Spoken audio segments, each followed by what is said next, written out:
माँ जवान, बेटे बूढ़े, ऐसी अवस्था में माँ रोएगी ही।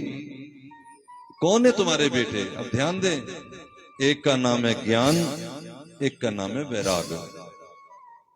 भक्ति तो हमारे अंदर है। अगर मैं पूछूं किसको कृष्ण चाहिए, हाथ सब खड़ा कर देंगे। लेकिन ना ज्ञान है कि भगवान को कैसे पाना है, क्या करना है। और अगर थोड़ा बहुत ज्ञान है भी तो संसार से वैराग नहीं है, राग है। तीन चीज होती है, एक होता है राग, एक होता है त्याग, और तीसरा होता है वैराग। ध्यान देना, राग सबको है, किसी का बेटे में, किसी का बेटी में, किसी का परिवार में, किसी का संसार में। कोई लोग कई कई बार त्याग भी करते, जैसे 40 दिन के लिए हरिद्वार चले गए, 40 दिन के लिए वृंदावन चले गए, 3 दिन के लिए चले गए। कुछ लोग शराब छोड़ देते 40 दिन के लिए, लेकिन कैलेंडर पे साथ साथ ही डेट लिखते रहते हैं, 3 रह गई, 4 रह गए, 2 रह गए। यहां से जाते 14 तारीख को वृंदावन, लेकिन पहले आने की सीट बुक हो जाती। इसका नाम है त्याग। हम 3 दिन के लिए इस कपूरथला को त्याग के भगवान की गोद में जा रहे हैं, ठीक है।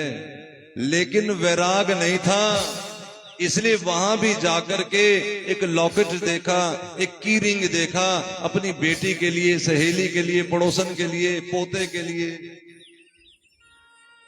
कुछ गलत तो नहीं कह रहा हूं मैं, क्योंकि त्याग में, ध्यान से समझना इसको, एक होता है राग, जरा ध्यान दें, जहां हम हैं हमारा मन भी है, उसका नाम है राग।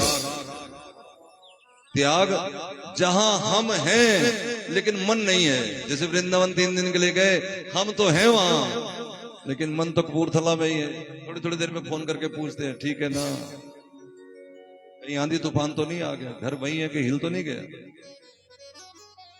तीसरी चीज है वैराग। ध्यान देना, त्याग करना चाहिए, बीच में जाना चाहिए, बार बार जाना चाहिए, क्योंकि बार बार के त्याग करने से ही धीरे धीरे मन में वैराग उत्पन्न होता है। और वैराग क्या है? हो सकता है कि हमारा शरीर वहां ना हो, लेकिन हमारा मन वहां हो। जैसे आप बैठे यहां हैं, लेकिन मन अगर आपका वृंदावन में है तो आप वैरागी हैं।